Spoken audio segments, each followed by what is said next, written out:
friends, my name is Kent, and today I'll be presenting on hitchhiking microbes, an ongoing project with Dr. Amy Chang-Bulmer. Before I begin, I have to say, what a time to be alive. In the last 50 years, we have stepped foot on the moon, and new advancements in the spaceflight industry have enabled humankind, well, mostly billionaires, to travel to space more frequently and for long durations. And as space tourism becomes more commonplace, there is a necessity to understand how space conditions affects life. And so a key concern with our venture into space is that the conditions there pose detrimental effects on our bodily functions. That includes significant immune system impairment, a condition we call immunocompromised. This concern is amplified when considering that opportunistic pathogens have been found on multiple occasions aboard the International Space Station. And of those hitchhiking pathogens, Pseudomonas aeruginosa, hereafter called PA, can cause severe infections in individuals who are now immunocompromised in space. The success of colonization of PA depends on its ability to form biofilm on surfaces. You can think of biofilm as plaque on your teeth, or the residue on your contact lenses, or the slime in your fish tank. It is a natural way for bacteria to hold onto a niche or environment. And oftentimes in biofilms, bacteria produce chemicals that they normally do not produce when they're free floating. That first step of biofilm formation thereby is landing. So our study asks, if you prevent bacteria from landing for 6 days in space gravity, on that 6th day, are they still biofilm competent? Even though most of us cannot really relate to the experiences of floating in space, you may have walked on a moving platform at the airport or ridden a wild roller coaster. After your sense of equilibrium has been challenged, you are initially unsteady as you try to resume normal walking. That is analogous to bacteria attempting to form biofilms after experiencing simulated microgravity. To understand that effect, we have regular wild type PA that form really great biofilms, and 2 different mutants that are compromised in 2 different biofilm forming steps on Earth. We grew bacteria under either Earth gravity or microgravity conditions using the machine shown on the left for 6 continuous days and tested their biofilm competency afterwards. It becomes obvious from our work that the ability to form biofilms on a surface is compromised after 6 days of microgravity in the wild type. Interestingly enough, one of the mutants, mutant A, is also compromised because it lacks the flagella, the locomotor appendages. And since those guys aren't really modal anyway, they're just praying that they bump onto a surface. And so microgravity further hinders that initial contact. We also found that in losing their abilities to form biofilms in space, they also lost their abilities to produce pyocyanin, a type of toxin. So we conclude in microgravity conditions, PA may be less successful in attacking their human hosts. But the question remains, is that loss enough for the compromised human body to survive an infection by these bacteria? Here in our study is the first of its kind to monitor biofilm formation abilities and toxin productions of PA under continuous and prolonged space conditions. This study explains but only one phenomenon within a contest between pathogens and the human body. This contest has a new venue, that is space. Who will prevail? Stay tuned to find out. Thank you. Hey everyone, I'm Emma.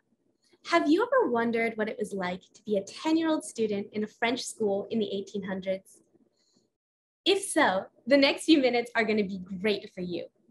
My thesis topic is primary education during the Third Republic in France and French colonial Algeria. And the way that I'm going to talk about this today is by examining a series of patterns and why they matter. Because as much as French schools in the 1880s were educational institutions, they were also political institutions. France had just suffered a humiliating loss to Germany in the Franco-Prussian War and needed to regain its standing in Europe. And Minister of Education Jules Ferry decided that young students at the reading level of, say, a Dr. Seuss book could help solve France's identity crisis. If every classroom in the empire taught the same material in the same way, maybe that would lead to national unity. And in Ferry's system, the theme of every lesson, from history to geography to math, was reasons why France is the best. Ferry started in rural France. He needed to get them on the same page, so to speak, as urban France by making them more modern and less religious. He introduced a series of laws that were loosely connected to education, but really were designed to give the central government more power. Families and local governments resisted these changes to their society for decades until the benefits of modernization became undeniable. The Ferry laws also applied in French colonial Algeria. Here, teachers didn't just glorify France. They upheld French imperialism. French settler children in Algeria received educations like their peers in rural France. But for Muslim students, education in the same schools looked very different. They had to renounce the religious and cultural practices to attend. The few willing to make this sacrifice received biased educations that framed the French invasion of Algeria as a positive and painted France as Algeria's benefactor. Lessons emphasized so-called practical skills such as agriculture. Why agriculture? To increase production and improve the French economy. And that's just one example of this pattern. To Ferry, the religious and traditional customs and needs of Muslim students were inconsequential. My initial goal was to uncover whether the Ferry laws benefited students, but I ended up answering a different question. Did the Third Republic even intend to create a, quote, universal education system? The answer is a resounding no. The Third Republic reduced students to their utility to a national project and privileged some over others. So, to answer the question I posed at the beginning of this talk, what was it like to be a student during the Third Republic? It was to be a pawn in the state's geopolitical game. And if you were lucky, you even got an education. Thank you. Hello everyone, I'm Victoria. I will be talking about my research on the mass loss rate measurements of the X-ray emitting and absorbing winds of massive stars. A massive star can lose up to half of its mass during its lifetime in the form of stellar wind. The stellar wind, which is the continuous outflow of particles from the surface of the star, plays an important role on the star's evolution and interacts with the neighboring interstellar medium, enriching its chemical abundances. The subject of my study, Zeta Puppis, which you can see in the middle of my slide here, is the most luminous stars in the Milky Way and one of the closest massive stars to Earth. It has about 25 times as heavy and 500,000 times as luminous as our sun. Its wind is indeed driven by its high luminosity, which means that there's a force from the stellar surface photons that can push matter. The wind starts from the stellar surface and can be accelerated up to over 2,000 kilometers per second. This powerful wind has some intrinsic instabilities associated with it, causing faster portions of the wind to collide into slower moving ones, converting kinetic to thermal energy and heating up the plasma up to over 1,000,000 kelvins. The heated plasma will emit X-rays, which we observe using our Chandra and XMM Newton observatories in space. Since these X-rays are embedded in the wind, observing the X-ray spectrum can tell us a lot about the wind properties, like the wind density, how different temperatures are distributed throughout the wind, and how abundant elements in the periodic table are in the wind. As you can see, there are sulfur, silicon, magnesium in the spectrum here. And specifically, we can infer the mass loss rate by two diagnostics that our research group has developed. The first being analyzing how X-rays at different wavelengths are absorbed in the spectrum, and the second being zooming in and analyzing individual spectral lines. We found a significant variation in Zeta Pupp's mass loss rate over the past 20 years. By comparing Chandra spectrum taken in 2000 and a set of observations taken in 2018 and 2019, and applying a likelihood statistical method that we newly developed, we found a mass loss rate increase of about 40%. We also find a strong correlation between mass loss rate and the total volume of X-ray emitting gas in the wind. This result is surprising because theoretically the mass loss rate of massive stars are not supposed to vary at all. My statistical analysis that lead to these results, as well as the implication of mass loss rate variability, are turned into an honor thesis and two publications with another one in prep. And you're welcome to check them out by scanning the QR code. Thank you for listening.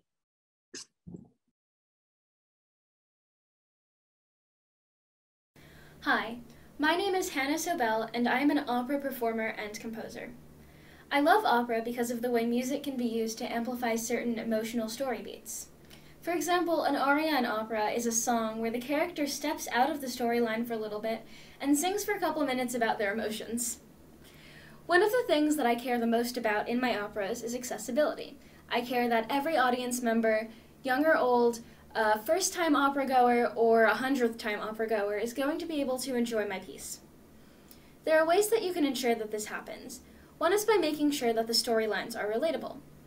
Another is by providing lyrics so the audience can make sure that they know exactly what's being sung. You can also combine the text and the music in a way that's linguistically accurate. I wrote Frog and Toad, which is an opera based on the children's book Frog and Toad, about a frog and a toad and their adventures that they go on together. And I wrote this in the height of the pandemic for these reasons.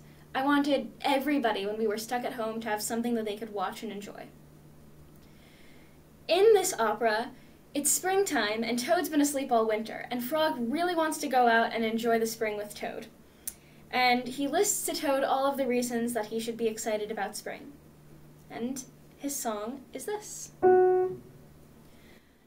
Don't be silly. What you see is the clear, warm light of April. And it means that we can begin a whole new year together. Toad,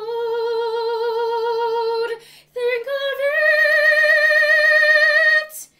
We will skip through the meadows and run through the woods and swim in the river. In the evenings, we will sit right here on this front porch and count the stars and count the stars.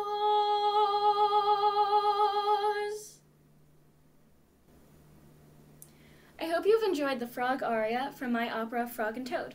If you have, then I've achieved my goal as an opera performer and composer. Thank you.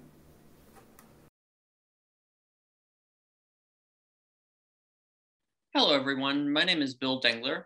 I'm a final year computer science major with minors in global studies, and the subject of today's presentation, which is kind of an intersection of computer science and my other minor, linguistics. Today, we'll be talking about an independent study project that I developed with the linguistics department entitled Tremendous. Tremendous is a tool that allows totally blind students, such as myself, to access syntactic trees, like that big diagram of lines and words that you see up on the screen.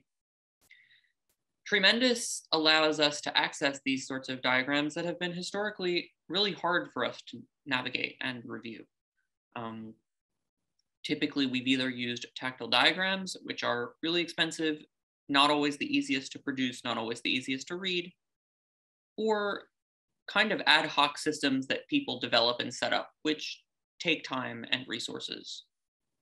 So Tremendous allows you to use your existing screen reading software to review a tree structure. So for example, the tree we have up on the screen, which is of the sentence, "I touch the cactus," you could start from the top of the tree and Tremendous might say something like, level 0, TP collapsed, 1 of 1. Level 0 indicating the top of the tree. And then you could expand it and navigate downward and it would say something like, level 1, DP collapsed, 1 of 2. And you could go into that and then you could go navigate downward and it would say D, the, 1 of 2. So your screen reader,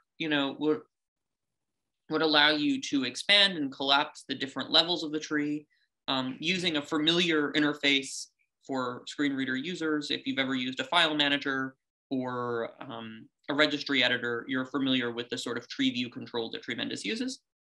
And Tremendous also allows you to edit trees and export them into visual formats for sighted collaborators and professors. But Tremendous is not just useful for linguistic syntax trees. As a computer science student, I also found Tremendous, or something like Tremendous, would be very useful in computer science coursework, things like binary search trees or recursion trees and algorithm study. In fact, an internship that I previously did between my second and third year used abstract syntax trees as part of its design. It was a static analysis company and their tool set. And having a tool like Tremendous would have really made my life a lot easier in that professional context. I ended up coming up with an ad hoc solution for that case, but Tremendous or something like it would have been really, really useful. So Tremendous is enabling totally blind students and practitioners of linguistics, computer science, and other similar fields to access tree-like data. Thank you.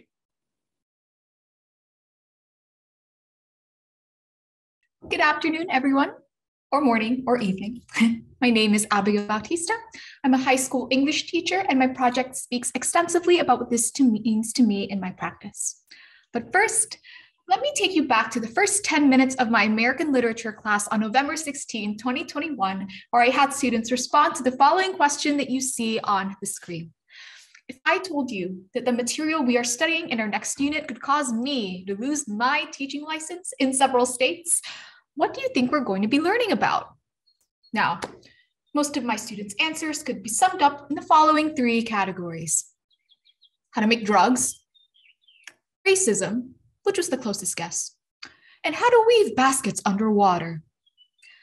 Now, this might be something we were free to laugh about in our classroom, but as a teacher of color, I spend a lot of time piecing together the tensions between my identities as a person of color and my professional obligations to the society, because I've had to do it all my life.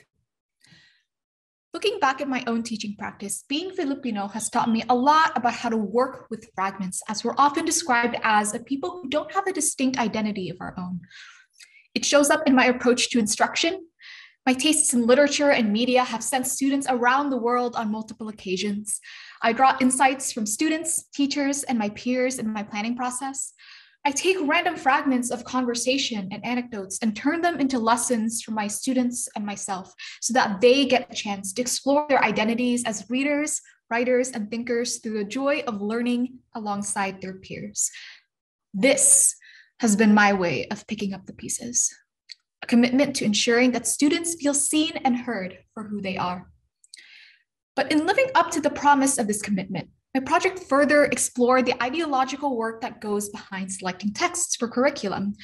In simulating this process, I wanted to know, what ideas are represented in these texts?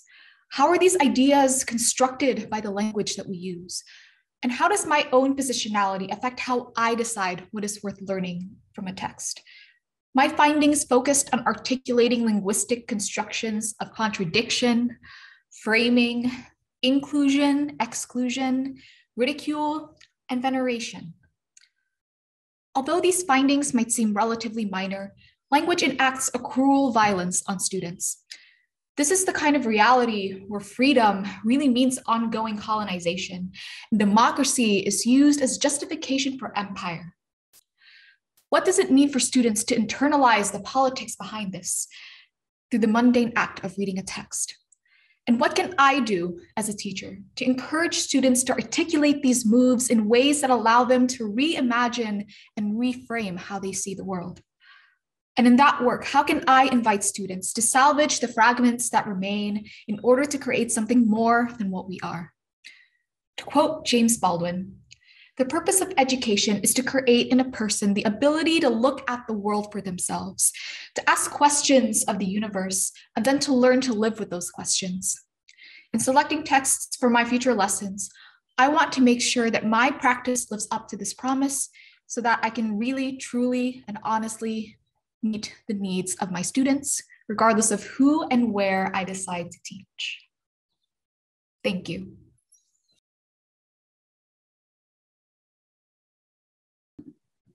Hi everyone, my name's Shar. I'm an astrophysics major, and today I'm going to talk to you about the expansion of the universe. So many of you probably know that our universe is expanding. All around us in the night sky, galaxies are flying apart from each other and apart from us. And in cosmology, which is the study of the universe at very large scales, it's important to know how fast the universe is expanding. And you would think it's not too difficult to figure out how fast it's expanding based off looking at the galaxies around us and measuring how fast they're flying away from us. And you'd be right. Astronomers have done that, and we get a number that's around 73 kilometers per second per megaparsec, which is a unit of expansion, it's like a velocity per length scale. However, we also have a second way of figuring out how fast the universe is expanding, which is by looking at light from the very early universe that has traveled to us today basically unchanged. So we have this window into the early universe, which is what you can see in the like blue and green figure on the right-hand side of my slide. And also if you see like at the very beginning of the universe in my expanding universe picture, this is called the cosmic microwave background. And essentially it lets us figure out exactly what the universe looked like at this snapshot in its early life. And from that, we can kind of extrapolate what it should look like today based off of how cosmologists think it evolved, which generally they're pretty certain about. Unfortunately, when we take this measurement of the early universe and extrapolate based off of how we think it should evolve, we get a number for the expansion rate of the universe that's more like 68. And the difference between 68 and 73 is pretty significant. So this is currently one of the biggest areas of tension in cosmology, because the fact that we can't predict the expansion rate of the universe implies that we might have some like fundamental misunderstanding in how we think the universe works. The research that I've been doing for the last couple of years is attempting to explain this conflict by introducing the idea of early dark energy, which essentially would be a field in the early universe that could add a little extra energy into the universe at a critical point in its expansion so that it would expand just enough faster that it would explain why we measure the rate of the universe's expansion to be the number that we see today. And what I specifically have done is I have coded this into a program that simulates the evolution of the universe. And I've found that, in fact, if this like extra exotic physics is true, that could explain why the universe is expanding as fast as it is today. So if you've ever thought about the universe and wondered what it's made of or how it works, those are exactly the questions that motivate my research. And I hope you've learned something new today. Thank you.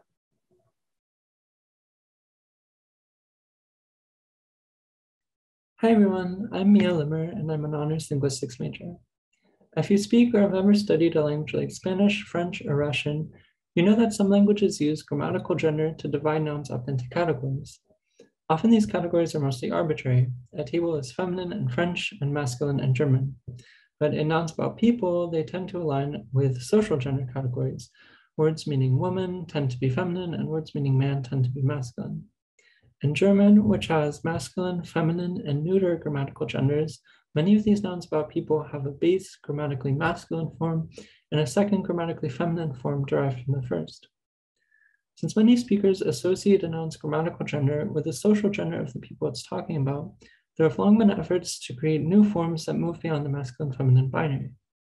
Beginning in the 1980s, second-wave feminists pushed for writing conventions avoiding the generic use of masculine forms, while more recent efforts have focused on the inclusion of non-binary people. Today, new forms of these nouns that are neither masculine nor feminine have entered spoken German. They can be heard on the floor of the German parliament, as well as in the everyday use of many German speakers. Here's a simple example where we have three forms of a noun that all mean workers. In the first two rows of data, we see the existing masculine and feminine forms. In the final row, we see the innovative form. Each is written and pronounced differently, from top to bottom: Arbeiter, Arbeiterinnen, Arbeiterinnen. Collecting examples of these new forms in spoken German, I found that they're broadly used in the plural, and that they're used by and for some non-binary speakers in the singular. I also found that some speakers use them as a shorthand for saying both the masculine and feminine forms, while other speakers use them specifically for talking about non-binary people. For those people, I applied modern linguistic frameworks to propose that these new nouns use existing pieces of words in German in a new structural arrangement that places them outside all pre-existing German grammatical genders. These changes in German are in flux, and my work provides just a snapshot of a linguistic change in process. More importantly, I hope my work will be useful to future research. While past work has investigated how these changes work in languages where gendered pieces of words can swap places with each other, my project explains one way that innovation can occur in languages like German, where gendered pieces can pile up on top of each other. Many German speakers are taking part in a potentially momentous shift in how they encode gender in their language. Their speech has a lot to teach us about the relationships between grammatical and social gender categories, as well as the diversity of ways gender can be encoded in language. Thanks.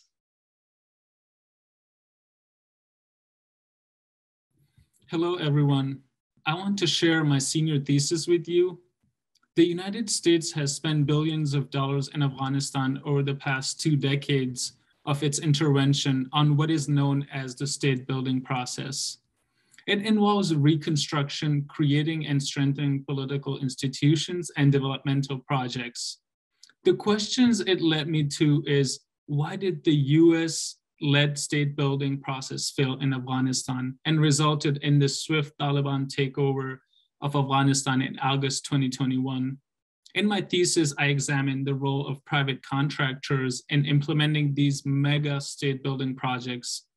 I specifically examined the protection money scheme, which is an illicit exchange, a form of wartime corruption that happened between contractors and Taliban, warlords and insurgents in Afghanistan. This protection money scheme created a paradox where business interests superseded state building objectives.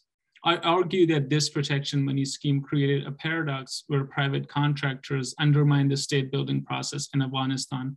I examined 2 specific case studies. The first one is the Kajeki Dam, a reconstruction of dam to provide electricity to southern Afghanistan. The US promoted this project as a pinnacle of reconstruction in a place controlled by Taliban, which means making deals with Taliban. This project resulted in benefiting Taliban and private contractors and not the production of electricity, Afghanistan, and Afghans. The second case study I looked at is the host nation trucking program, which involves logistical and transportation arrangements for the developmental projects and supply to military bases, a $2.16 billion contract that involved multiple contractors, both Afghan and internationals. Contractors were involved in the protection money scheme and paid off Taliban, warlords, and insurgents to complete their operations, which resulted in the money allocated for state building projects going into wrong hands. The Secretary of State Hillary Clinton, in a testimony to Congress, said that, quote, protection money scheme is a major source of funding for Taliban, end of quote. And in my thesis, I detailed the many ways that these private contractors took part in the protection money scheme and ultimately undermined the state building process. The private contractors I examined relating to these 2 case studies has record of involvement in wartime corruption. And over time, they have mastered the art of hiding the trail of corruption. So when we saw in August 2021, Taliban took over of Afghanistan so easily, it is because the foundation of the American-led state building process was weak and fragile. Thank you. Hi everyone, my name is Ava Krolchek and my thesis is looking at how the brain learns goal locations. Now, anyone who has ever been a college student will tell you that wherever you sit on the first day of class, you need to sit there for the rest of the semester, no complaints. So on the second day, you walk in and you're counting the rows like, shoot, where did I sit last time? But by spring break, you can be chatting with your friends or drinking your iced coffee, and you don't even have to think to find your chair. What is happening in your brain to make that possible? Well, there's an area of the brain called the hippocampus, which is involved in spatial memory and navigation.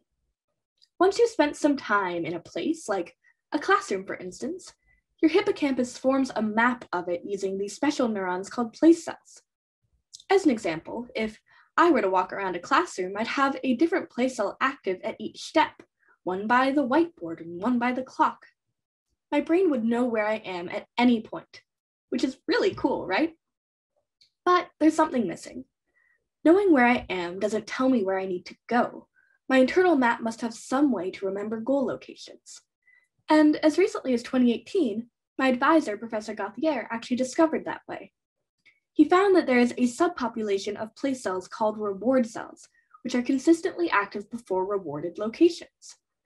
And my project has been looking at how these cells come to be. How do they develop their characteristic pre-reward activity? To do this, I've been analyzing the activity of individual neurons across 3 whole months of task learning, where mice are learning to find a water reward. And I have seen the same pattern again and again and again. When mice are naive, like this poor guy here, very confused, the reward cells are really active right after each reward is delivered, within about 2 seconds. However, once mice are experienced, that is, they have a pep in their step and they're licking to show that they expect the water before it comes, that's when their reward cells have shifted to being active pre-reward. This suggests that whether you're a mouse getting water or a human finding your seat, reward cells learn where the goal is by first responding to the stimulus itself and then shifting to predict it, telling you it's time to lick or it's time to sit down. It's a clear demonstration of learning from experience at the neuronal level, and it supports a developing model of how the hippocampus represents the world that we live in, not by what is currently happening, but what we expect to happen next. That is all I have for today. I would like to say a very quick word. I've been doing this type of work since June 2020, when I learned how to code from my bedroom in California. And needless to say, this lab community has meant the world to me since then. So an enormous thank you to Professor Gauthier, to the whole lab, past and present, and thank you all so much for listening. Hello, I'm Katie Knox, and this semester I've been researching the motif of movement in post-colonial art. So I'm sure you've heard this term migrant crisis, but what exactly makes it a crisis? I mean, migration is a human constant. And so one reason I believe that the movement of certain bodies comes to be articulated as dangerous and threatening is due to the European colonial legacy, which established and sustains a racialized hierarchy of human worth. And this is nothing new. At one point, France considered up to half of African countries as either a colony or protectorate. And so the movement of bodies indigenous to these lands, to France and to the rest of Europe, has long been unwelcome and has been restricted. And it's because of this restriction that I wanted to look at the motif of movement in French Algerian contemporary art as a form of resistance to this control. And I looked at several pieces and themes, but I want to focus today on the concept of mobile borders in Kader Atia's piece On ne présente pas les idées. The piece is comprised of a fence lodged with stones, and he invited dancers from La Compagnie Massalade to come and interact with the fence while the audience is seated around the outside. And so he created this piece in 2018 in response to the forced displacement of a migrant community in the outskirts of Paris. And this event, like many others, attests to the mobility of European borders today. The European Frontex border agency is in the business of offshoring border practices by placing checkpoints and walls in the interior of non-European countries. And meanwhile, the French police enact border policy in the interior of the country by displacing communities, and such as the event that inspired this piece. And so we can see that the border is not a line in the sand or on the map that we often think of it as, but rather it's constantly shifting in relation to who it's keeping in and who it's keeping out. So by placing the symbol of the border in the middle of the exhibition space, Atia is forcing the audience to turn towards instead of away from their complicity in the dehumanizing border practices their state participates in. And he counteracts the peripheral push. Another thing this piece accomplishes is it forces us to confront the vulnerability of the self-other boundary. I mean, even at the level of our own skin, this is a boundary that exposes us to the possibility of harm or care in another person's touch. And at the state level, one state's border exposes this country to all other people in the world. So there's an inherent vulnerability there, but it's how we respond to it that where we can find a new ethics or different choices. And so Atia, in this piece, he responds to the lived everyday experience of violence that many people face at the border, an experience of violent control over their movement and over their lives, by showing the dancers throwing stones at the fence. However, he also shows another form of resistance, and that is the dancers help each other over the border and through the border, and they connect with each other through it. And I think he's forcing us to reimagine how the border is not only the site of violent control, but we can also imagine it as a possible site of mutual care. Thank you. Hi, I'm Fuad, and this past April was the world premiere of my honors thesis, Return, a Palestinian punk pop musical. Those of you who are there know that Return isn't your average musical. First and foremost, it's a heartfelt ode to the Palestinian experience. It depicts not only our continued suffering on behalf of Israeli state violence, but also our joy, our liberation efforts, and even some Palestinian magic. All of this is presented in a rock concert aesthetic and with dark comedy laden throughout its dialogue. Like I said, not your average musical. But all of this really starts with a cave. It sounds simple, but remember that whole magic thing I mentioned? Yeah, this isn't just any cave. This cave allows the 3 adolescent Palestinian protagonists to travel anywhere inside of their ancestral homeland. Forget Israel's apartheid wall, its dehumanizing checkpoints, or the discriminatory ID system forced upon the native Palestinian population. If these kids can dream it, they can get there. Initially, this discovery is exactly as liberatory as it sounds. When taken into custody for talking back to an Israeli soldier, Wahid, played by yours truly, escapes his detainment using the cave. Meanwhile, Nena, played by Raya Tufaha, realizes she's finally able to reunite with her estranged grandmother, whom she had been separated from all her life by the aforementioned apartheid wall. When Nena gets there, however, she's shocked to find that her grandma is missing an arm and several fingers entirely. This is the point where I direct your attention to the lovely and horrifying poster art by Gabriella Rinier. Nena's grandma reveals that she had discovered the cave years prior, along with its dark secret. Setting foot in the cave, even once, connects you to the land of Palestine itself. And with each village demolition, Israeli military siege, and so-called peace deal, Palestine disappears, and so too will its characters' bodies. The only way to remain whole is to stay in the hole. And by that I mean the cave. I just couldn't resist some wordplay. Things only get worse, though, when the Israeli government brands the cave a Hamas terror tunnel, and as a result, the trio's village is slated for imminent demolition, a common form of collective punishment leveled against Palestinians. This leads Wahid and Nena to hatch a plan. What if they lead the entire population of their village through the cave to rebuild their town on the other side of the wall, where it started before Zionist forces expelled over 700,000 Palestinians in 1948. This would be a way to institute Palestinians' long-denied right of return, as stipulated by international law, by the way, for ourselves. However, Thul, the third protagonist who puts the 3 in return, and who is played by Daniel Oakes, is not as hopeful. Faced with fear of losing his home and perhaps even disappearing altogether, he considers using the cave as a form of targeted violent resistance. Not your average musical. Ultimately, like the 3 disparate parts of Palestinian land, the West Bank, Gaza, and the 48 territories, our 3 protagonists find themselves separated. Thul is murdered by an Israeli soldier, like far too many Palestinians, most recently in this latest round of Israeli assaults on the Al-Aqsa Mosque. Nena and her grandma finally live together in their homeland, but they continue to disappear limb by limb. And finally, Wahid, along with the majority of the village's residents, remain in the cave. There, none of them can disappear, but the question remains, is that truly living? And of course, the broader follow-up question, when will Palestinians get to return and truly live? Thank you. My name is Cameron Slosky, and my senior project is focused on heart cell development in Siona robusta. I'd like to introduce you to Siona robusta, more commonly known as the sea squirt. The simple sea squirt has a lot more in common with humans than you might think. For example, like humans, sea squirts are made up of a variety of different cell types, such as the cells that make up their outer protective layer or the cells that make up their heart. Miraculously, all of these cells arise from a single cell during development. One way that multiple cell types can arise from a single cell is known as asymmetric division. During asymmetric division, one cell will divide into 2 distinct daughter cells, each of which can perform different functions. So, for example, in sea squirt heart development, a cell known as a founder cell will undergo this asymmetric division and create one cell that goes on to form the heart, and create another cell that goes on to form tail muscle.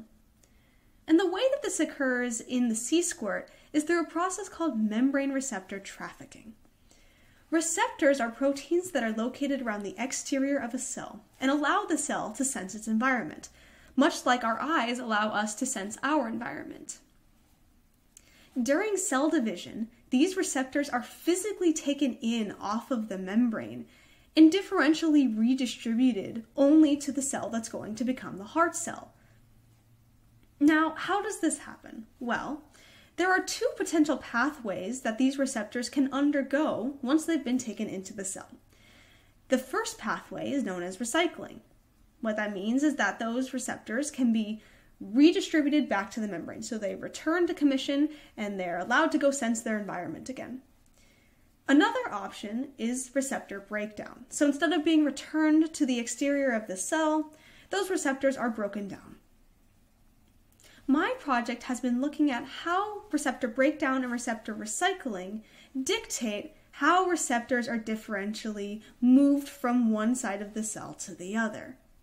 Originally, what we thought was that it was mostly receptor breakdown. So as you can see in the future tail muscle cell, we thought that there was a lot more receptor breakdown than there was in the future heart cell, which ends up getting all of the receptors. What turns out is the case is that it's not only breakdown, but also different rates of recycling that are determining where these receptors are going. But receptor breakdown versus receptor recycling actually play different roles at different time points during division. So differential breakdown is what is the day earlier on in division, whereas recycling is what really plays a role later in division. Hopefully, these findings will allow us to not only better understand C-squirt heart development, but also to understand how different cell types emerge across organisms, in humans and beyond.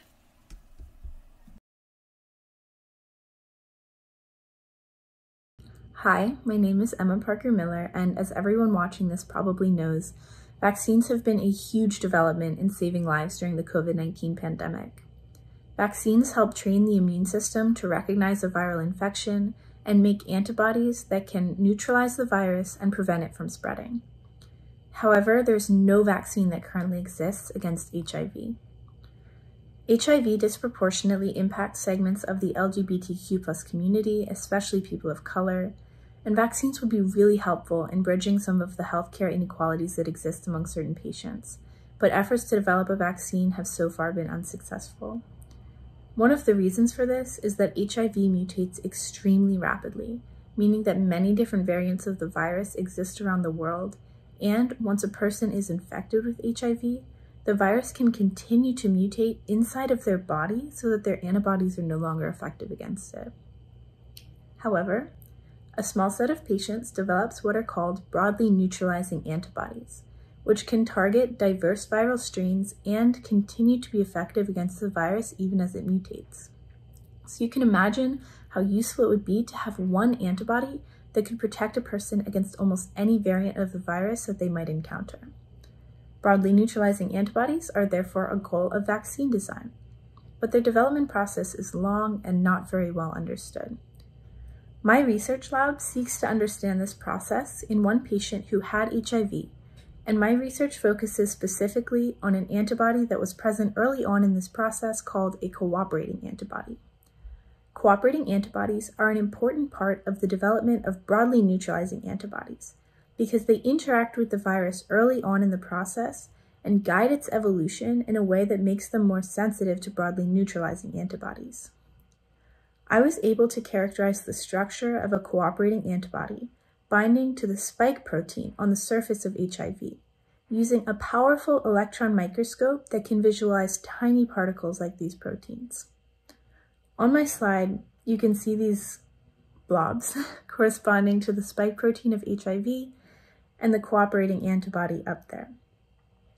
Interestingly, my cooperating antibody binds a somewhat different site on the spike protein compared to the broadly neutralizing antibody that it works with, demonstrating that binding to the same site is not necessary for cooperation as was previously thought in the field. And while I'll admit I'm not going to be designing some breakthrough vaccine for HIV, my findings showed something different from the field's previous understanding of this process, contributing to how this process is understood and its impact on considerations in HIV vaccine design.